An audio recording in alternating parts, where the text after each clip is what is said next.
over at BangTheBook.com. We are your one-stop shop for sports betting news and information. Lots of great stuff going on over there. We've got picks, predictions all over the place for this weekend in college football and the NFL. My college football power ratings, Danny Vorgs' NFL power ratings and model projections. We've got system picks, picks of the week, prop bets, FCS picks, all kinds of good stuff coming your way in college football and the NFL. Still doing NBA content as well. We're going to be doing 2 of our How to Bet previews every Monday through Friday, looking at the different betting angles in a game, some player prop stuff, side and total, derivative betting opportunities, some good previews coming your way in the NBA, to go along with great stuff in the NHL from Parker Michaels, Alan Moody's NHL spot plays, my situational betting tips piece, which comes out every Sunday night for both the NHL and the NBA. Got a college football one for you that comes out on Mondays as well. We got NASCAR coverage for this weekend, League of Legends esports coverage. We've got UFC coverage for the event in Singapore early Saturday morning. We got a lot of stuff over there at the website, so please make sure you head on over there and check all of it out. As you know, this and every edition of Bang the Book Radio, presented by our friends over at DSI Sportsbook. BTB, the number 200, is that promo code. 100% deposit match bonus for the Sportsbook, 100% deposit match bonus for the live casino. At BetDSI, it's only a game until you bet it. We got some free pick video content over on our Bang the Book YouTube page, and of course, Bang the Book Radio every Monday through Friday. Maybe you're listening on YouTube, maybe you're listening on SoundCloud, maybe it's Spreaker, iTunes, Spotify, Google Podcasts, Podbean, TuneIn, Overcast. Wherever you get your podcast content, you're going to find Bang the Book Radio there. So whatever works best for you, go ahead and subscribe. You'll get the shows, you'll get the notifications, all that good stuff. Or maybe you just listen to it right at bangthebook.com, and there's certainly nothing wrong with that. All right, so we take a look here at Week 8 in the Westgate SuperContest. My entry in Week 7 went 2-3, now sitting 19-15-1 through the first 7 weeks of the season. Do have site bragging rights by half a point with my Bang the Book podcast entry. Our other entry, bangthebook.com, obviously 19-16.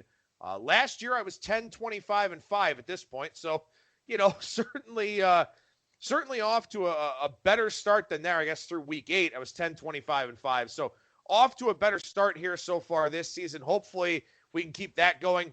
Went 31-13-1 over the final 45 picks that I had in the Super Contest.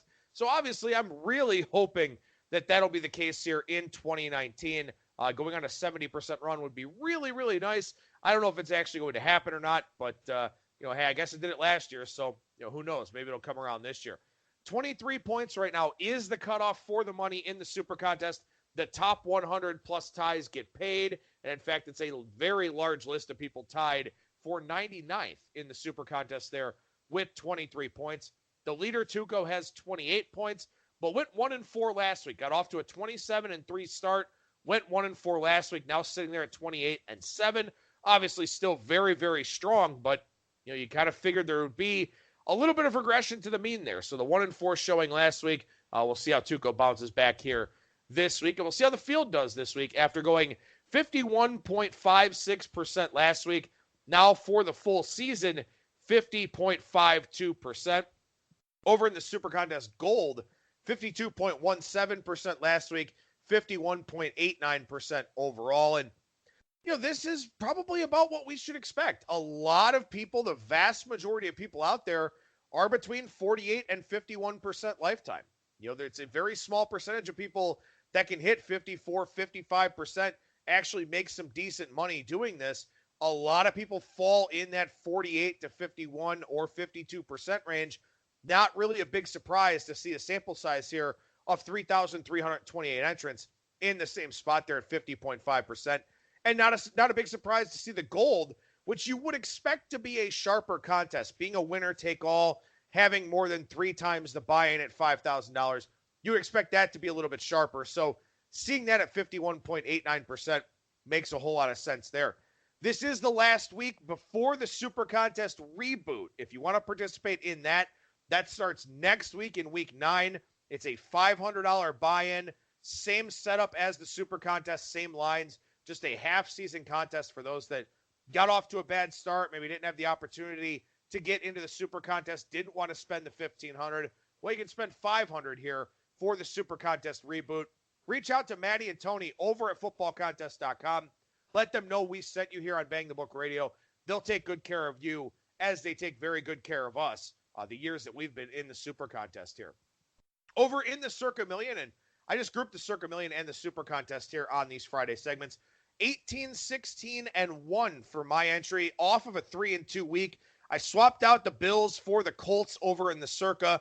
That wound up working out well, so I go 3-2 in that one, 2-3 in the Super Contest. Our other entry over in the Circa Million, our bangthebook.com-1 entry, 21, 12, and 2. So a very nice start there for that one. And mine, of course, as I said, at 18, 16, and 1. The Circa field last week, 51.76%, 50.42% for the season. And again, keep in mind, I mentioned the Super Contest, 50.52%. So 0.1% better in the Super Contest than the Circa. And remember that in week 2, the Cleveland Browns were taken by over 2,000 of the 3,328 entrants with that line value, with Sam Darnold being out. Browns were minus 2.5 in the Super Contest, minus 6.5 in the Circa. So the Circa field has done better overall than the Super Contest field when you take out that one outlier of the crazy line value that was there. And, hey, that is just part of the beast here in the Super Contest and the Circa Million with the stale lines. Super Contest coming out Wednesday night, Circa Million coming out Thursday morning. You will get some of these games where some line value really does come into play because of those stale numbers. I mean, we saw, oh man, I don't remember the exact game now, but we saw, a 10-point adjustment last year because a quarterback got injured. I believe it was a torn ACL in practice on a Thursday, and we saw substantial line adjustments out there for the Super Contest. I think it was a little bit later in the year than this, but man, that was one that really stood out. Again, sometimes that happens here with these stale numbers, with some of these quarterback injuries and things of that sort. So something you want to keep in mind if you're in these contest pools of your own, if you're not sure of the games that you like, and I've mentioned this here before, look for line value. Look for line value around those key numbers. Look for some of those opportunities to try and get, a half point better or something like that if you're not exactly sure what you want to go with in those pools. As we look at the top of the board in the Circa here, 27 points in the lead, 13-2, currently the best score in the second quarter. Again, those quarter prizes in the Circa, much better than really anything else except for winning. For winning, it's $1 million. For second place, it's $100K. But for winning one of the quarters, it's $143,750. So the quarter prize is what you really want to be vying for here, especially if you got off to a little bit of a slow start like I did. I'm 10-5 here in the second quarter, so no chance at winning it. Things going a little bit better for me in the Circa Million, but 13-2, the best record here over the last 3 weeks.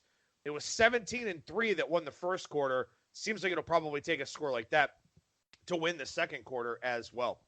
Something I do like to point out here in the beginning of this Super Contest segment, the line differences between the two contests. And again, I talk about this all the time. The line doesn't matter until it does. And we have seen a couple of games that were pushes in the Super Contest that had a winner in the Circa Sports Million because it was a half point off of the key number of 3. So those things can and will happen. And they are some things that have kept us off of games in one contest versus the other and stuff like that. And we could see one of them have an impact on me here this week. I'll talk about that here in a few minutes. But as far as the line differences go, the Thursday night football game, which obviously has already been played by the time you listen to this, was 16 in the Super Contest, 16.5 over in the Circa. Couple of games here that could, potentially have an impact across both of these contests. The Detroit Lions against the New York Giants. The Lions are 6.5 in the Super Contest and 7 in the Circa. Jacksonville Jaguars, as they host the New York Jets, 6 in the Super Contest, 6.5 in the Circa Million. The Bills are a 1.5 point favorite against the Eagles in the Super Contest, 2 in the Circa Million. Texans are minus 6.5 in the Super Contest, minus 7 in the Circa Million.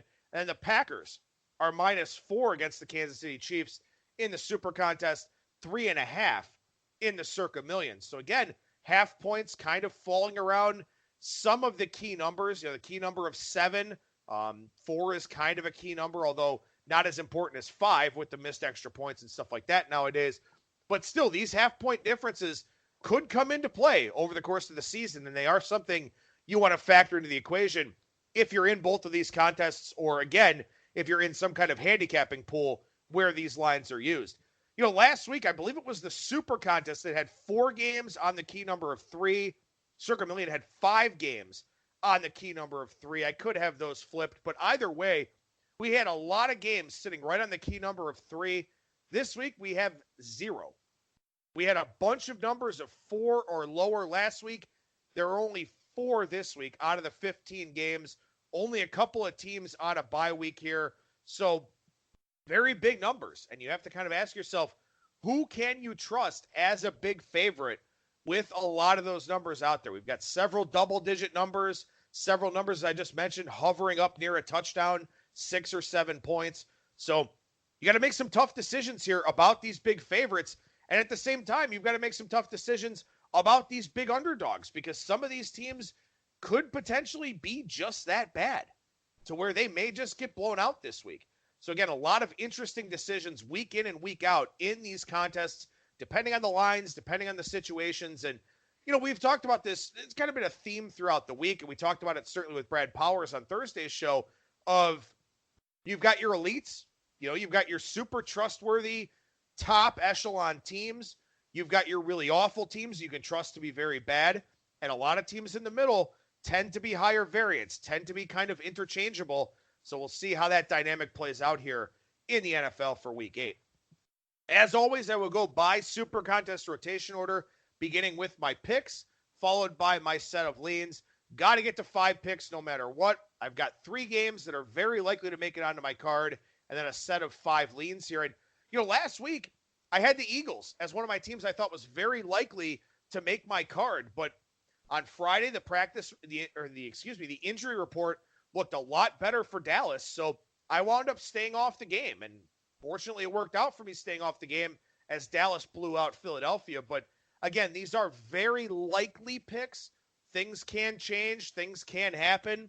Feels like everybody in the NFL is on the injury report every single week now in the present day. So those Friday practices, very, very important.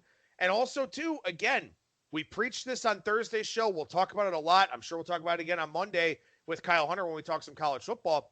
Weather is such a big factor in October and November. So as those forecasts have a higher level of confidence, as we get closer to kickoffs, those forecasts should be a little bit stronger, should be a little bit more reliable. And, in some of these games, weather can play a pretty significant factor, in particular the wind. So all things that you want to factor into the equation here, whether it's the NFL or college football. So once again, we start here with the very likely to make my Super Contest card picks, beginning with number 6, the Tampa Bay Buccaneers. They are plus 2.5 against the Tennessee Titans.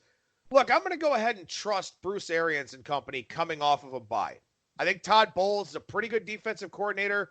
Obviously, the Bucs defense hasn't been as good as we kind of expected it to be after how they started the season playing pretty well. But I do think coming off of a bye, a chance to rest some of those nagging injuries, most importantly, a chance to get guys like Chris Godwin fully healthy, get to work with Jameis Winston a little bit, get a little bit deeper into that Byron Leftwich playbook. I think those are things that really do help the Buccaneers in this one. And look, when you look at Tampa Bay, the 2-4 record may be a little bit disappointing. The Giants game is the swing game. They really should be a 500 team. They blew that massive halftime lead against the Giants in Daniel Jones's first start. That's a major outlier. That's a major outlier because they played a pretty poor Giants team there. They weren't able to take care of business. The optics of that look really, really bad. Other than that game, they've played the 49ers, the Panthers twice, the Rams, and the Saints. Those are all playoff caliber teams. It would not shock me if all of those teams wind up making the playoffs. I think Seattle is a little bit of a regression candidate out there in the NFC West. The Rams should get better as the season goes along. The 49ers look pretty good. The Panthers and the Saints look good. Those should be 5 playoff teams. Or at the very least, a team like the Rams maybe ties for the wild card but loses a tiebreaker, something like that. So the Buccaneers have played a very, very difficult schedule here so far. You know who's not a playoff caliber team? The Tennessee Titans. The Titans, since that 30-point win over the Browns in week 1, where they had some defensive touchdowns, a couple of big offensive plays. It's kind of a debacle for the Browns, like several of their games have been this year. The Titans are minus 21 in point differential since that game. They've got 3 games with 7 or fewer points in that span. So, yeah, this Buccaneers defense has not played particularly well. I think the Titans did get a shot in the arm to a degree with Ryan Tannehill. But also, when you go from Mariota to Tannehill, you sort of wonder how the playbook changes. You wonder how things are going to look for the Titans. Well, the Buccaneers now have film on that. And they've been prepping for this game for 2 weeks since they got back from London. It's kind of a stand tall type of game with that 2-4 record if you want to get yourself into the playoff picture. So I think Tampa Bay is in a very good spot here. Again, the extra prep should really help. What's the biggest problem for the Buccaneers? Well, it's Jameis Winston turning the football over. They had 7 turnovers in that London game against Carolina, but the Titans don't force many takeaways. They had, 3 or 4 in that week 1 game against the Browns? Tennessee only has 4 takeaways in the last 5 games. So, yeah, they play some good base defense, but they've also played some really, really bad offenses. They should have lost to the Chargers last week. If they lose to the Chargers last week, is this line pick 'em? This line's got to be a little bit lower than that. You give the Titans a little bit of credit for pulling that game out, but I don't think the Titans are that good of a football team. Buccaneers, best run defense in the league in yards per carry allowed, so that should take Derrick Henry out of the equation a little bit. I think the Titans' defense has some regressing to do, in particular on third down. They're 4th best in the league at 31% on third down. I think that should regress. I think it should regress this week against the Buccaneers team. It should have a very, very good game plan. I'll trust Jameis Winston, which is not easy to do, but give me the Tampa Bay Buccaneers here plus 2.5 as the first of my very likely picks for this week in the Super Contest. Next up on the card here, number 19, the Houston Texans. Now, they are a 6.5-point favorite in the Super Contest and a 7-point favorite in the Circa Sports Million. So I may not use them in the Circa, depending on how much I like some of the other games that are out there. That could end up being a pretty key half point. Now, of course, on one hand, you sit there and say, well, a half point is better than not getting a point. I completely agree with that. On the other hand, because I'm at 18, 16, and 1, because I'm so far behind the pack, you want to try and get as many full points as you possibly can. There is some game theory involved here, and I'm not a player for the second quarter for the Circa. If I was, that would certainly dictate my thoughts on this one, where I'd probably play for the full point instead of the half point. Let's say I was 12-3 or, something like that, maybe 11-3-1. Maybe then I go for a game that is on a half point, trying to get that full point as opposed to the half point, which may not allow me to make up that much ground. So, again, game theory matters depending on where you are in these contests. And again, with the quarter prizes, in that 4th week of the quarter or the 5th week at the end of the season, you may have to make some of those decisions of a half point versus a flat number. I don't have to worry about it too much, but I do just want to throw that caveat out there in terms of the fact that it's 7 in the Circa. But for the Super Contest, it is 6.5, and I do like it at that price. The Raiders are bottom 5 in blitz percentage. They're 30th in quarterback knockdown percentage. They're dead last in pressure percentage and hurry percentage. If you don't get to Deshaun Watson will hurt you. They cannot cover long enough to hold Deshaun Watson down. And even with the injury to Will Fuller, look, the Raiders don't have Garyon Conley anymore, and he just wasn't a very good fit for them anyway. But this is a Raiders defense that has allowed the 2nd most air yards in the NFL, the 9th most yards after catch. The average depth of target for the opposition is the 3rd highest in the NFL. Raiders are 30th in adjusted net yards per pass attempt. This should be big plays all day for Deshaun Watson. They're not going to pressure him. They're going to try to hang back in coverage. And it's very hard to do that with a guy in Deshaun Watson who is so good at breaking down defenses at the line of scrimmage, so good at making the right reads, taking care of the football. Oh, and by the way, if you do happen to cover, Deshaun Watson can run around a little bit. So I think this is a horrible matchup for the Raiders defense. This is as bad as it gets probably for the Raiders defense, not being able to exploit that Houston offensive line and get after the quarterback. And again, Deshaun Watson can beat you down the field. He's got a strong arm. Raiders are allowing a lot of air yards and a lot of deep targeted throws. So this is just all around a bad matchup for the Raiders defense. Now, of course, the question is, can the Raiders offense keep pace? They have been pretty good with 6 yards per play, but also they're 6th in yards per drive and 19th in points per drive. So they're moving the football, but they're not really converting it into a lot of points, into a lot of touchdowns. Houston, some extra urgency after losing last week in that game against the Colts. The Colts play early here against Denver this week, something I talked about on Thursday's show with Brad Powers, that Houston's going to know what the Colts did. So they'll either know if they have to keep pace or if they have a chance to get last week's game back. 5 games out of 6 weeks on the road for the Raiders. They played the back-to-back road games in Minnesota and Indianapolis, then went and played in London, then a bye week, then they played Green Bay, now they play Houston. A lot of travel, a lot of frequent flyer miles, a lot of moving around, and again, I just don't think that they can keep Houston down. I don't think they can keep Deshaun Watson down. This feels like last week's game against the Packers, where it's a 40-24 kind of game. And again, I mean, maybe the Texans, who I think are a more refined team, especially on offense, than the Packers are. If you're not going to get to Deshaun Watson, you can't stop him. So the Texans, -6.5, number 19 in the SuperContest rotation order, also one of my very likely plays to make the card this week. Next up on the board here is the Carolina Panthers, number 22 in the SuperContest rotation order. They are +5.5, going out to Santa Clara to take on the San Francisco 49ers. And I think this is a great spot for Carolina. They're coming off the bye. Nobody in the NFL needed the bye week more than Christian McCaffrey. Just such a high volume kind of guy.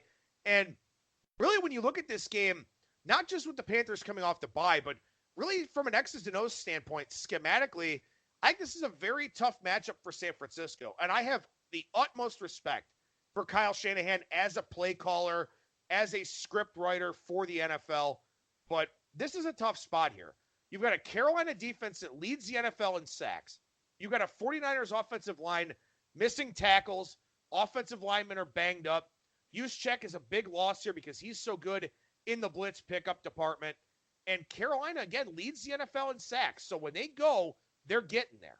And that's an important thing against a guy like Jimmy Garoppolo, who hasn't really set the world on fire anyway. I mean, this 49ers team, they've run the football well. They've been pretty creative. They picked up a new weapon with Emmanuel Sanders, but they're still in the middle of the pack in yards per play on offense. Everything is average for this 49ers offense.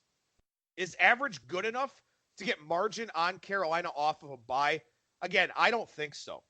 Carolina's offense has been so good with Kyle Allen. He hasn't thrown a pick yet, only been sacked 10 times. Christian McCaffrey has the right kind of skill set here to slow down the edge rush for the 49ers, where they get so much pressure just rushing forward because their ends are really, really good. Well, you've got to worry about McCaffrey, because if you rush and you go to the inside, McCaffrey just goes around you to the outside, whether he's catching passes or running outside the tackles. So I think that you really kind of have to tone down your game plan a little bit. If you're Robert Saleh, I think you have to use those ends a little bit more and containing Christian McCaffrey, not containing a quarterback. So that's going to give Allen some, pretty decent matchups, maybe some time to throw.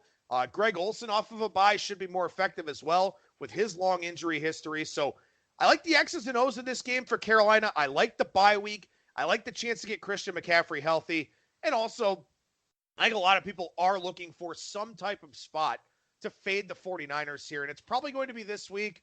I wouldn't be surprised if this is a consensus play in the top 5. But I do like Carolina here, +5.5, number 22 in the SuperContest rotation order. So the 3 very likely plays for me are number 6, the Tampa Bay Buccaneers, +2.5. Number 19, the Houston Texans, -6.5. And number 22, the Carolina Panthers, +5.5.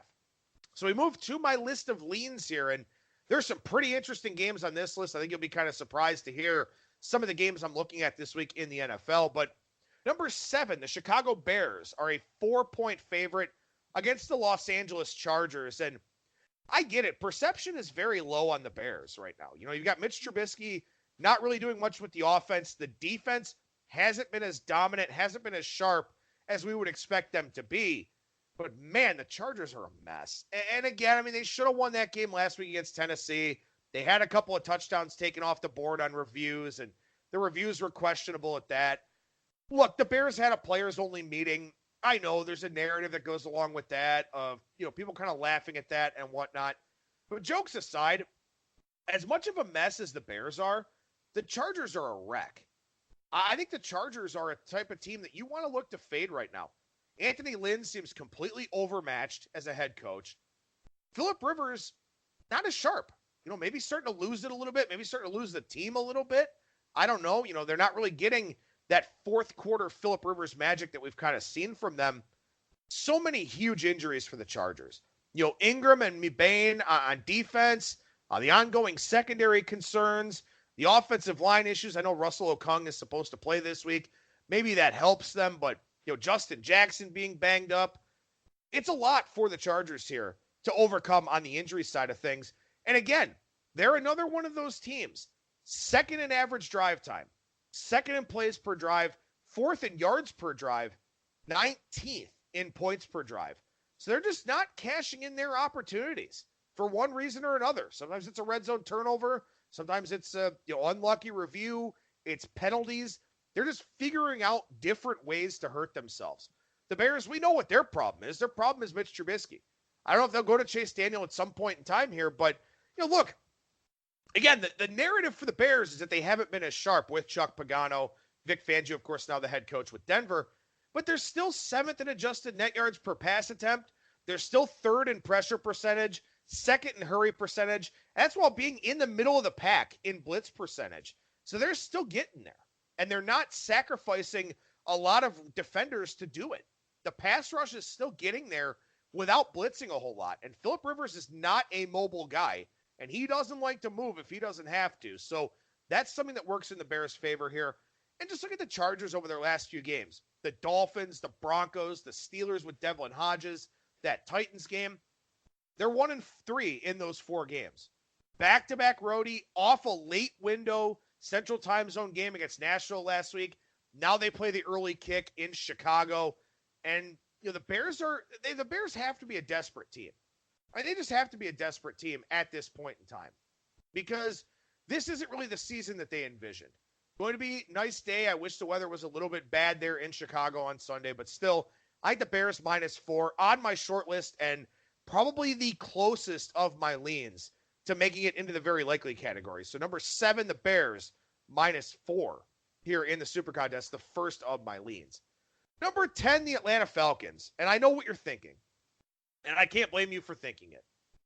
The Falcons are +6.5 here in the SuperContest. Their bye week is next week. And it seems like Dan Quinn is probably gone. And you wonder if this is the swan song for him here. Again, last game before the bye. Does this Atlanta team step up for him? Do they step up for themselves? Do they step up and beat Dan Quinn's former employer, the Seattle Seahawks? And yes, you've got the Matt Ryan concern here with the sprained ankle. I don't think he's going to play. I don't think they're going to push their franchise quarterback, given the state of the team right now with their one victory, with the bye week on deck. So it goes to Matt Schaub. And Matt Schaub is kind of a punchline. He's 38 years old. He's still a backup quarterback. Everyone kind of wonders why this guy's still in the league. But I think he's got the respect of this team. I think when you are that type of guy where, you go through, you run, practice squads, you run scout teams, you do a lot of things that, as a veteran, you're kind of expected to do. I think there's a chance that this is what the Falcons need to. Something like a guy like Matt Schaub, to come out there and give them a start, try to give them a win. Julio Jones with an impassioned speech after last week's game, both in support of Dan Quinn and, trying to rally his teammates, trying to get this group together. Does he have the respect? Maybe Schaub doesn't have it because he hasn't been around for a long time. Does Julio Jones have the respect? He should. I would think so. And this Seahawks team, yeah, they're 5-2, but they're being outgained on a yards per play standpoint here for the season. They're only +5 in point differential. They don't get to the quarterback. They're 30th in pressure percentage, last in quarterback knockdown percentage. They're middle of the pack in blitzing. So they're sending some. They're just not getting there. And I know the big worry here is about the injuries on the Falcons' offensive line, but I don't know if the Seahawks can get to Matt Schaub. I don't think they can get to Matt Ryan if he winds up playing in this one. It's a very contrarian type of play. Again, this number is not even up out there in the market because of the injury to Matt Ryan. This is a number posted for the contest purposes. I like the Falcons +6.5, and it's scary as hell, and they could totally punt the game. They did that last week against the Rams, but the Rams were kind of in a spot where they were due for that type of game. I don't think that the Seahawks are. I think last week against the Ravens exposed some of the problems with Seattle. So again, Falcons +6.5. I may be overthinking it here. I may be trying to get too cute, but I do have some interest in this game. And it's actually probably one of my favorites of this set of 5 leans here. Number 23, the Indianapolis Colts. They're -5.5. Yeah, the Broncos are on extra prep here off the Thursday night game against Kansas City, but man, do I love Frank Reich. I wish I would have taken the Colts in both contests last week. Did wind up with them in the Circa Million, as I mentioned earlier, as a 1-point favorite against Houston. I wish I would have played them in both contests. This week, obviously the concern is the Colts are now a 5.5-point favorite as opposed to a 1-point favorite. The Colts feel like the kind of team you want to back as a dog or as a really short favorite. 5.5 is a big number. Can they get margin? That's the big question, because this defense, albeit injury ravaged early on in the year, has given up well over 6 yards per play. Obviously, you got the Vic Fangio defense, which Frank Reich did prep for back-to-back years as the offensive coordinator of the Philadelphia Eagles. So at least he's seen it. He's seen the concepts. He's seen the scheme. Will that help him here in this spot? I guess that remains to be seen. But look, the Colts are healthier. You know, I'm not a big fan of Fangio as a head coach. Love Frank Reich as a head coach. Again, it's a little bit of a big number there with the Colts, but Colts -5.5 is on my short list of games here. Also, number 26, the Cleveland Browns. They're +13, and I tried to fade New England last week with the Jets, and it didn't work out, and I'm thinking about doing it again because I could very well be a moron, but I'm still looking for that New England regression. Look, again, the Patriots have allowed points on 5.4% of opponents' possessions. Number 1 in 2018 was the Bears, 28.6%. 2017 was the Jaguars, 23.9%. 2016 was the Patriots, 26.8%. 2015, the Panthers, 26.5%. 2014, the Texans, 26.6%. So again, the Patriots are doing something that we have absolutely never seen before. Do you want better context? Fine, I'll give it to you. 1985 Chicago Bears, thought to be one of the best defenses of all time, right? They gave up 198 regular season points. The Patriots are on pace to allow 115. Okay? Again, Patriots allowing points on 5.4% of opponents' drives. The 2000 Baltimore Ravens, again, thought to be one of the best defenses of all time, allowed points on 15.5% of opponents' possessions, gave up 165 points. That Ravens team in 2000 had 49 takeaways. The Patriots are on pace for 50 takeaways this season. So, again, we're talking about a historic New England Patriots defense. And maybe it is. Maybe it just is a historic defense. But I think regression is coming. I think it's coming in a fairly big way. Again, it won't be one game where they give up 50 points or something like that. It'll be a multi-game stretch where they give up 21, 28, maybe give up a 30-burger, something like that. But again, arguably the best defense of all time, the Baltimore Ravens, gave up points on 15.5% of opponents' drives. The Patriots through 7 games are at 5.4%. Bad weather could be possible up at Foxborough. Should mean the Browns are going to be forced into using Nick Chubb a little bit more. Should lead to fewer mistakes for Baker Mayfield. And the Browns, look, I mean, this is the first team to play New England that has wide receivers capable of regularly making one-on-one plays. And look at the list of quarterbacks. Roethlisberger, Fitzpatrick, Falk, Allen, McCoy, Jones, Daniel. So a bad set of quarterbacks. And who the hell are the wide receivers on these teams? Outside of Juju Smith-Schuster in week 1, I mean, if you're a casual NFL fan, can you name any wide receiver on the Dolphins, Jets, Bills, or Redskins, or Giants? You ask people about the Giants, they're going to say Odell Beckham. Odell Beckham plays for the Browns, as we all know. So the Browns have the offensive personnel, I think, to be effective in this game. And again, I expect some regression from the Patriots defense here. I may end up losing a lot of money doing that, but I think it is something that's going to come. Short week, off Monday Night Football, off a division blowout win.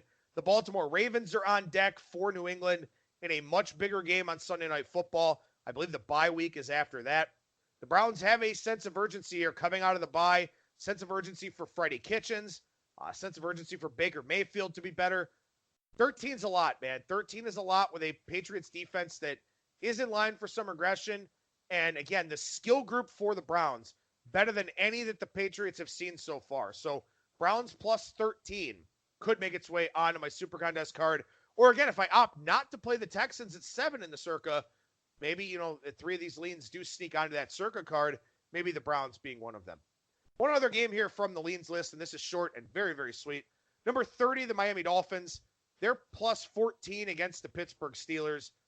Do you really want to lay 14 with Mason Rudolph and an injured Juju Smith-Schuster against anybody?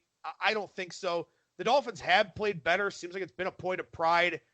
Some of the guys that are playing now, playing for jobs, playing for opportunities, there's some motivation there for the Dolphins, and obviously motivation not to go 0-16. Not to say they're going to win this game, but at least they're playing. And Fitzpatrick looked pretty decent last week against Buffalo, so just something I'm considering. I mean, it's straightforward as it gets. A lot of public money on the Dolphins this week, which worries me. But, again, such a big number for Pittsburgh to try to cover. So, Dolphins plus 14 on Monday Night Football on my short list of leans. Not one that I love, but, again, I mean, it's hard to lay 14 with Mason Rudolph and the current state of that Steelers offense. So, again, the very likely picks for me, Buccaneers plus 2.5, Texans minus 6.5, Panthers plus 5.5, and then the list of leans here, Bears minus 4, Falcons plus 6.5, Colts minus 5, Browns plus 13, then the Dolphins plus 14. So check out our Super Contest article over at BangTheBook.com on Saturday. You'll see our official card for that. And then later on in the evening, once the consensus numbers are put out there, our picks for the Circa Sports Million for Week 8. You can see that over at the website as well.